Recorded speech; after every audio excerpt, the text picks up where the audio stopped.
বাংলাদেশে সরকার পরিবর্তনের সঙ্গে সঙ্গে অনেক কিছু পাল্টে যায়। এই চিত্র নতুন নয়, এই চিত্র বহুদিন ধরে আমরা বিভিন্ন সরকারের পরিবর্তনের ধারাবাহিকতায় দেখে আসছি।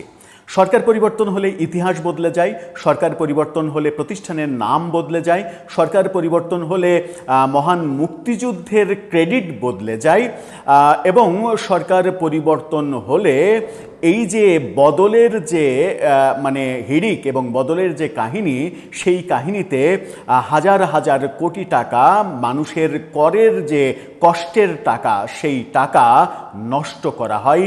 প্রতিটি সরকারের আমলে সেই উদাহরণটা আমরা দেখেছি। বিএনপি গেলে আওয়ামী লীগ পরিবর্তন করেছে, আওয়ামী লীগ গেলে বিএনপি পরিবর্তন করেছে, তারপরে আওয়ামী লীগ গেলে আবার প্রফেসর ইউনূস পরিবর্তন করেছে, প্রফেসর ইউনূস গেলে আবার বিএনপি পরিবর্তন করবে, বিএনপি গেলে আবার যদি আওয়ামী লীগ ফেরে তাহলে তারা পরিবর্তন করবে, জামাত আসলে তাদের মতো করে পরিবর্তন করবে। এটাই যেন আমাদের একটা নিয়মে পরিণত হয়েছে। 2020 সালে ই পাসপোর্ট প্রজেক্ট নেওয়া হয়েছিল, প্রায় 4000 কোটি টাকারও বেশি এতে খরচ করা হয়েছিল। এই তো মাত্র কয়েকদিন আগের কথা। অথচ এই শেখ হাসিনা সরকার পতনের পরে প্রফেসর ইউনূসের মেটিকুলাস শাসন আমলে দেখলাম যে পাসপোর্টের ডিজাইন চেঞ্জ করার সিদ্ধান্ত প্রফেসর ইউনূস নিয়েছেন। কারণ পাসপোর্টে প্রফেসর ইউনূসের গায়ের জ্বালা করে এরকম অনেক কিছু ছিল। সেরকম অনেক কিছু তাকে তো পরিবর্তন করতেই হবে। যেমন বাংলাদেশ ব্যাংকের যে টাকা, সেই টাকা ডিজাইন পরিবর্তন করেছে এবং ডিজাইন পরিবর্তন করতে গিয়ে এমন কাজও হয়েছে যে এটিএম মেশিন প্রফেসর ইউনূসের নতুন নোট নিচ্ছে না এবং নতুন নোটের যে সকল ডিজাইন করেছেন তাতে করে মনে হয়েছে যে কেবল গ্রাফিক্স ডিজাইন শিখছে এরকম কোনো 1 মাস বয়সী একটা ছেলের হাতেও যদি দেওয়া যায় তার চাইতেও ভালো ডিজাইন তারা করবে, এরকম অবস্থা হয়েছে। টাকা পরিবর্তন হয়েছে কেন? কারণ টাকাতে বঙ্গবন্ধুর ছবি। অবশ্য টাকাতে কেন বঙ্গবন্ধুর ছবি, এই প্রশ্ন করার অধিকার সকলেরই রয়েছে। বঙ্গবন্ধুকে যারা জাতির পিতা হিসেবে স্বীকার করেন না তাদের এই প্রশ্ন অবশ্যই যৌক্তিক, সেই তর্কে আমি যাব না। কিন্তু পাসপোর্ট যদি পরিবর্তন করা হয় এবং কদিন আগেই হাজার হাজার কোটি টাকা বরাদ্দ করে যে কাজটা ডিজিটালাইজ করা হলো, ই পাসপোর্ট করা হলো, সেটা যদি আবার পরিবর্তন করা হয়, এমনিতেই সরকার তার নিয়মিত নিত্য নৈমিত্তিক কাজ চালাতে ব্যাংক থেকে ঋণ নিতে বাধ্য হচ্ছে। প্রফেসর ইউনূস তার আমলে 3.5 লাখ কোটি টাকা ঋণ নিয়েছেন। এই সরকার এসে প্রথম 3 মাসেই 1 লাখ কোটি টাকা ঋণ পার হয়ে গেছে তাদের। এরকম একটা অবস্থায় যদি প্রফেসর ইউনূসের ওই মেটিকুলাস সিদ্ধান্ত বর্তমান সরকারও বাস্তবায়নের সিদ্ধান্ত নেয়, তাহলে সেটাকে আপনি কিভাবে আখ্যা দেবেন, এই প্রশ্ন আসে। আবার এই প্রশ্ন করা যেতে পারে যে পাসপোর্টের যে ব্যাপারগুলো পরিবর্তন করার সিদ্ধান্ত হয়েছে সেই ব্যাপারগুলো পাসপোর্টে কি আদৌ থাকা উচিত ছিল? দুই দিক থেকেই এই প্রশ্ন করা যায়। চলুন হাজার হাজার কোটি টাকা আবারও নষ্ট করে কিংবা কাজে লাগিয়ে কিংবা জনগণের ট্যাক্সের টাকা ব্যবহার করে পাসপোর্টের ডিজাইন পরিবর্তনের কেন সিদ্ধান্ত নেওয়া হলো? কি ছিল পাসপোর্টে? আওয়ামী লীগ সরকার পাসপোর্টে কি এমন ঢুকিয়েছিল যে সেগুলো পরিবর্তন করতে হবে? গণমাধ্যম কি বলছে একটু বুঝে ওঠার চেষ্টা করি এই ভিডিওতে। থাকবেন পলিটিক্স টিভির নিয়মিত। দর্শক, পাসপোর্ট পরিবর্তনের কথা বলছি। পাসপোর্ট পরিবর্তনে একটা বড় জিনিস যুক্ত হচ্ছে, সেটা হচ্ছে যে পাসপোর্ট থেকে সর্বশেষ যেটা ফেলে দেওয়া হয়েছিল যে ইসরায়েল ব্যতীত সব দেশের জন্য প্রযোজ্য, এরকম একটা সংবিধিবদ্ধ সতর্কীকরণ। এই ব্যাপারটা ছিল আগে, পরবর্তীতে সর্বশেষ যে পাসপোর্ট সেই পাসপোর্টে সেটা তুলে দেওয়া হয়েছিল, সেটা আবারও ইনক্লুড করা হচ্ছে। এটা একটা বড় ইনক্লুশন মনে করছে সরকার এবং প্রফেসর ইউনূস সরকার সেটা মনে করেছে। যে প্রফেসর ইউনূসের বিরুদ্ধে ইসরায়েলের সরকারের সঙ্গে খুবই ভালো সম্পর্ক এবং ইনভেস্ট করার সম্পর্ক, এরকম সমালোচনাও অনেকে করে থাকেন, সেটা ভিন্ন কথা। সরকার যে সিদ্ধান্ত নিয়েছে, প্রথম আলোর এই শিরোনামটা দেখে নিন। সেখানে বলছে তারা যে পাসপোর্টে ফিরছে ইসরায়েল ব্যতীত, বাদ পড়ছে টুঙ্গিপাড়ার সমাধিসৌধ। বঙ্গবন্ধুর টুঙ্গিপাড়ার সমাধিসৌধ পাসপোর্টে ছিল, পাসপোর্টে আরও অনেক কিছু ছিল। এখন প্রশ্ন হচ্ছে যে প্রফেসর ইউনূস কিংবা বিএনপি সরকার টুঙ্গিপাড়ার সমাধিসৌধ পাসপোর্টে রাখবে কেন? এই প্রশ্ন তাদের দিকে যদি ভাবা যায় তাহলে তাদের দিকে ভাবনাটা যৌক্তিক। হ্যাঁ, বঙ্গবন্ধু অবশ্যই জাতির পিতা।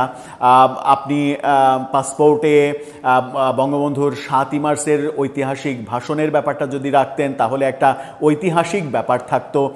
16ই ডিসেম্বরের আত্মসমর্পণের ব্যাপারটা, পাকিস্তানের আত্মসমর্পণের সেই ঐতিহাসিক ছবিটা যদি রাখতেন তাহলে তার একটা ঐতিহাসিক দিক ছিল। মুজিবনগর সরকারের শপথের ব্যাপারটা যদি রাখতেন তাহলে তার একটা ঐতিহাসিক দিক আর আছে। জাতীয় স্মৃতিসৌধ সেটা তো আছেই, খুবই স্বাভাবিক, থাকবেই। যেগুলো নিয়ে বিতর্ক অপেক্ষাকৃত কম হতে পারতো সেগুলো থাকলে বোধহয় ইউনূস সরকারকে কিংবা বিএনপি সরকারকে দোষারোপ কম করা যেত। এখন আপনি দোষ দিবেন কিভাবে? আরও অনেক কিছু পাল্টে যাচ্ছে, সেটা সেই আলোচনায় আসছি। কিন্তু আওয়ামী লীগ সরকার কি খুব ভালো কাজ করেছিল টুঙ্গিপাড়া বঙ্গবন্ধুর সমাধিসৌধ পাসপোর্টে ইনক্লুড করে? আমার মনে হয় যে এই ইনক্লুশনের সময় তাদের আরও গভীরভাবে ভাবা উচিত ছিল যে তাদের সরকারই শেষ সরকার না, পরবর্তীতে কোনো সরকার আসলে তাদের এটা গায়ে লাগতে পারে। কারণ বিএনপি যদি এখন ক্ষমতায় এসে পাসপোর্টে জিয়াউর রহমানের কবর, খালেদা জিয়ার কবর পাসপোর্টে ইনক্লুড করে তাহলে কি আমাদের ভালো লাগবে? আওয়ামী লীগের ভালো লাগবে? অবশ্যই ভালো লাগবে না। সুতরাং হ্যাঁ, আবার বলতে পারেন যে মানে বেগম খালেদা জিয়ার সঙ্গে কিংবা জিয়াউর রহমানের সঙ্গে বঙ্গবন্ধুর তো তুলনা চলে না, সেটা ভিন্ন কথা, সেটা ভিন্ন তর্ক। রাজনৈতিক জায়গায় দুই পক্ষই মনে করে যে আমার নেতাই মহান, সেই তর্কে যেতে চাচ্ছি না। বঙ্গবন্ধু অবশ্যই বাংলাদেশের অবিসংবাদিত নেতা, মুক্তিযুদ্ধের নেতৃত্বেও তার নেতৃত্বেই মুক্তিযুদ্ধ হয়েছে, তার নামেই মুক্তিযুদ্ধ হয়েছে। সুতরাং বঙ্গবন্ধুর উপরে বাংলাদেশে কেউ নেই, সেটা সত্য। কিন্তু বঙ্গবন্ধুর কবরের ছবি পাসপোর্টে দেয়াটা কি আওয়ামী লীগ সরকারের যৌক্তিক সিদ্ধান্ত ছিল? আমি এটাকে যৌক্তিক সিদ্ধান্ত ছিল না বলেই বিএনপি তো না, প্রফেসর ইউনূস সরকারের সমালোচনার দিকে যেতে চায়। এখন প্রথম আলো কি বলছে সেটা জানার আগে খুবই ইন্টারেস্টিং যে ব্যাপার সেটা হচ্ছে যে প্রথম আলো শিরোনাম তো দেখালাম, খুবই ইন্টারেস্টিং ব্যাপার হচ্ছে যে এটা নিয়ে সাংবাদিক আনিস আলমগীর একটা পোস্ট দিয়েছেন ফেসবুকে। সাম্প্রতিক সময়ে আনিস আলমগীর নানা কারণে আলোচনায় থাকেন, সেই আনিস আলমগীরের ফেসবুক পোস্টটা দেখে নিন। সেখানে পাসপোর্টের একটা ভেতরের পাতার ছবি দিয়েছেন তিনি। আমি জানি না সেই ছবিটা ইনক্লুড হয়েছে কিনা। সেখানে মনে হচ্ছে যে অবয়বে এই শেখ হাসিনার আন্দোলনের রংপুরের যে আবু সাইদ, আলোচিত আবু সাইদ, সেই আবু সাইদের অবয়ব পাসপোর্টে দেয়া হচ্ছে বলে এই ছবিতে দেখা যাচ্ছে। আমি নিশ্চিত নই যে এই ছবি দেয়া হচ্ছে কিনা। যদি এই ছবি পাসপোর্টে দেয়া হয় তাহলে সেটা ইউনূস সরকারের এবং বর্তমান সরকার সেটা যদি মানে ঠিকঠাক মতো ওইভাবেই রাখতে চায় তাহলে সেটা হবে আরেকটা বড় বিতর্কিত সিদ্ধান্ত। কারণ কোনো সরকার বিরোধী আন্দোলনে নিহত হওয়া কিংবা শহীদ হওয়া আপনি যেভাবেই আখ্যা দেন না কেন, তার ছবি যদি আপনি পাসপোর্টে দেন তাহলে আবু সাইদের চাইতে 1 কোটি গুণ মানে আলোচিত এবং মানে ঐতিহাসিকভাবে স্বীকৃত নূর হোসেন, তাহলে নূর হোসেনের ছবি আপনাকে আগে দিতে হবে।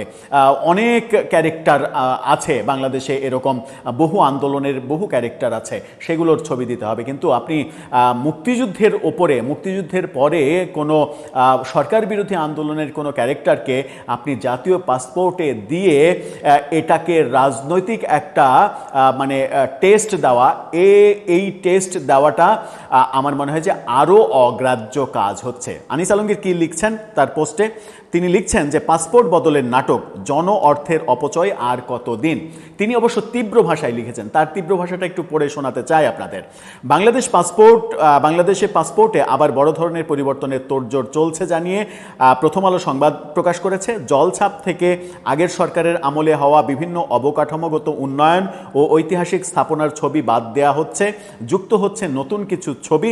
সেই সাথে ফিরছে ইসরায়েল ব্যতীত, অর্থাৎ এক্সেপ্ট ইসরায়েল শব্দবন্ধ, মানে ইসরায়েল ছাড়া সব জায়গায় এই পাসপোর্ট মানে প্রযোজ্য, এরকম মানে ইঙ্গিত আগে যেটা ছিল মাঝখানে সেটা বাদ দেওয়া হয়েছিল, সেটা আবারও যুক্ত করা হচ্ছে। কিন্তু একটু ঠান্ডা মাথায় ভাবলে বোঝা যায় এসবের বড় অংশই আসলে রাজনৈতিক প্রতিহিংসা এবং অপ্রয়োজনীয় কাজের খতিয়ান ছাড়া আর কিছুই নয়। কিছু যৌক্তিক প্রশ্ন রাখা দরকার। পাসপোর্টে ইসরায়েল ব্যতীত লেখা থাকা না থাকায় কি যায় আসে? অবশ্যই এটা যৌক্তিক প্রশ্ন, কি যায় আসে? ইসরায়েল ব্যতীত এই কথাটা না লেখা থাকলে কি ওই পাসপোর্ট নিয়ে আমি ইসরায়েলে যেতে পারবো কিংবা ইসরায়েল আমাকে ভিসা দেবে? সেই প্রশ্নই আনিস আলমগীর করছেন যে এটা তো হবে না। সুতরাং এই প্রতীকী পরিবর্তনের কোনো মূল্য নেই। 2 নম্বরে তিনি বলছেন জনগণের টাকার এই শ্রাদ্ধ কেন? 2020 সালে 4,500 কোটি টাকা ব্যয়ে ই পাসপোর্ট চালু হয়েছিল। এখন আবার সরকার পরিবর্তনের পর এই সমস্ত নাটকের জন্য যে বিপুল পরিমাণ প্রশাসনিক ও কারিগরি ব্যয় হবে তার যোগান আসবে কোথা থেকে? ঘুরে ফিরে সেই জনগণের ট্যাক্সের টাকাই তো অপচয় হবে। দেশের অর্থনৈতিক সংকটের সময়ে এ ধরনের খরচ কি আসলেই জরুরি ছিল? খুবই গুরুত্বপূর্ণ প্রশ্ন এটা। 3 নম্বরে তিনি বলছেন, উন্নয়ন কি দেশের নাকি কোনো দলের? অর্থাৎ পাসপোর্টে যে উন্নয়নের দলিলগুলো ছিল সেগুলো কি দেশের উন্নয়ন নাকি আওয়ামী লীগের উন্নয়ন ছিল, সেই প্রশ্ন তিনি করছেন। তিনি বলছেন, রাজনৈতিক দৃষ্টিকোণ থেকে বঙ্গবন্ধুর সমাধিসৌধ বা দলীয় কোনো প্রতীক বাদ দেওয়া হয়েছে, তা না হয় মেনে নেওয়া গেল। যে কথাটা আমিও বলছিলাম যে বঙ্গবন্ধুর সমাধিসৌধ এটা দিয়ে আওয়ামী লীগ ভুলই করেছিল বলা যায়, সেটা পরিবর্তন হতে পারে, কিন্তু সেটা পরিবর্তনের নামে পাসপোর্ট পরিবর্তনের যে ব্যাপারটা, আরও অনেক পরিবর্তনের যে ব্যাপারটা এবং টাকা নষ্টের যে ব্যাপারটা এই অর্থনৈতিক সংকটের সময়ে, সেটা একটা গুরুত্বপূর্ণ ব্যাপার। তিনি বলছেন যে কিন্তু মেট্রো রেল, পদ্মা সেতু, রূপপুর পারমাণবিক বিদ্যুৎ কেন্দ্র বা বঙ্গবন্ধু স্যাটেলাইটের মতো মেগা প্রজেক্টগুলোর ছবি কেন বাদ যাবে? এগুলো তো শেখ হাসিনার সম্পদ না, আওয়ামী লীগের সম্পদ না, এগুলো দেশের সম্পদ, দেশের টাকা দিয়ে তৈরি করা। তিনি বলছেন যে তাহলে যদি এগুলো কি বাংলাদেশের রাষ্ট্রীয় সম্পদ ও অর্জনের অংশ নয়, শেখ হাসিনার আমলে এসবের কাজ হয়েছে বলেই কি এখন আমরা এগুলো ভেঙে গুড়িয়ে দেব? আমরা কি প্রতিদিন এই মেট্রো রেলে চড়ছি না, পদ্মা সেতু ব্যবহার করছি না? তাহলে পাসপোর্টের জলছাপ থেকে এগুলো মুছে ফেলে কি প্রমাণ করার চেষ্টা চলছে? প্রশ্নটা প্রফেসর ইউনূস সরকারকে করা যেতেই পারে, যদিও আর এই প্রশ্ন প্রফেসর ইউনূস সরকারকে কেন্দ্র করে কোনো প্রশ্ন করার স্কোপ বোধহয় থাকছে না, কারণ আদালত থেকে আজকেই সিদ্ধান্ত এসেছে যে প্রফেসর ইউনূস সরকারের বিরুদ্ধে কোনো ধরনের কোনো তদন্তের প্রয়োজন নেই, এই জাতীয় রিট খারিজ করে দেয়া হয়েছে। 4 নম্বর বলছেন আনিস আলমগীর, সেই পুরনো রাজনৈতিক প্রতিহিংসার বৃত্ত। বলছেন, আজ থেকে 17 বছর আগেও এই দেশে ঠিক একইভাবে সরকার পরিবর্তনের পর আগের সরকারের নাম ফলক ও স্মৃতি মুছে ফেলার রাজনীতি আমরা দেখেছি। অর্থাৎ আওয়ামী লীগও এই রাজনীতি করেছে। নাম পরিবর্তনের খেলা, রাজনৈতিক প্রতিহিংসা চরিতার্থ করার এই সংস্কৃতি এদেশের মানুষ আর কত দেখবে? পুরনো ও জীর্ণ পথ ছেড়ে নতুন সরকারকে অনুরোধ করব, নতুন কিছু করে দেখান। বিশ্ব বাটপার ইউনূস সিদ্ধান্ত দিয়ে গেছে, তাই আপনারা বাস্তবায়ন করবেন, এটা জরুরি না। অর্থাৎ এই সিদ্ধান্ত ইউনূস সরকারের সিদ্ধান্ত। পাসপোর্টের ভেতরের ছবি আর শব্দবন্ধ পরিবর্তনের পেছনে সময় আর অর্থ নষ্ট না করে পাসপোর্টের মান উন্নত করুন, যে মান প্রফেসর ইউনূসের সময় বহু গুণ কমে গেছে। বিশ্ববাজারে এই পাসপোর্টের মান ইউনূস তলানিতে নামিয়ে নিয়ে গেছে। শেখ হাসিনার আমলে যেসব দেশ সহজে ভিসা দিত তারা কেন এখন দেয় না, সেটা আগে দেখুন। প্রবাসীদের দুর্ভোগ কমান এবং এয়ারপোর্টে সাধারণ মানুষের হয়রানি বন্ধের ব্যবস্থা করুন, সেটাই হবে প্রকৃত নতুন কিছু দেখানো। স্মৃতি মুছে ফেলার পুরনো রাজনীতি নয়, বরং জবাবদিহিতা ও জনকল্যাণের নতুন রাজনীতি এখন সময়ের দাবি। মনে রাখবেন, উন্নয়ন কোনো দলের একার নয়, তা রাষ্ট্রের সম্পদ। রাজনৈতিক প্রতিহিংসা নয়, দেশ গড়ার নতুন পথ দেখান। আনিস আলমগীরের এই স্ট্যাটাসেই সব কথা আদতে বলে দেওয়া হয়েছে। প্রথম আলোর রিপোর্টে যে ব্যাপারগুলো এসেছে আপনারা বুঝতেই পারলেন যে কোন কোনগুলো পাসপোর্ট থেকে বাদ দেওয়া হচ্ছে। সেখানে একমাত্র বিতর্কিত ব্যাপার বিএনপি কিংবা ইউনূস সরকার ভাবতেই পারে, সেটা হচ্ছে যে বঙ্গবন্ধুর সমাধি কেন পাসপোর্টে থাকবে। এই তর্ক করতেই পারে, এই তর্ক করলে তাকে আপনি দোষ দিতে পারবেন না, কারণ এই তর্ক করার তার রাইট আছে। আপনি মেনে না নিলেও কিংবা আমার মেনে নিতে কষ্ট হলেও সেটা ভিন্ন কথা, কিন্তু এই তর্ক করার তার রাইট আছে। কিন্তু বাকিগুলো তো দেশের সম্পদ, দেশের উন্নয়ন। পদ্মা সেতু, metro rail, elevated expressway, Karnaphuli tunnel, Rooppur পারমাণবিক বিদ্যুৎ কেন্দ্র, বঙ্গবন্ধু স্যাটেলাইট, এই ব্যাপারগুলো তো শেখ হাসিনার না, আওয়ামী লীগেরও না। সুতরাং আমার মনে হয় যে আনিস আলমগীর যেটা বলছেন, 17 বছর আগেও যে চিত্র আমরা দেখেছিলাম এখনও সেই একই চিত্র। সরকার পরিবর্তনের সঙ্গে, যে কথাটা প্রথমে বললাম যে সরকার পরিবর্তনের সঙ্গে সঙ্গে সব কিছু পাল্টে যায় এই দেশে। এর থেকে কি আমরা আদৌ রেহাই পাবো কখনো? দর্শক, আপনার কাছে কি মনে হয়? আপনার মতামত জানিয়ে লিখতে পারেন আমাদের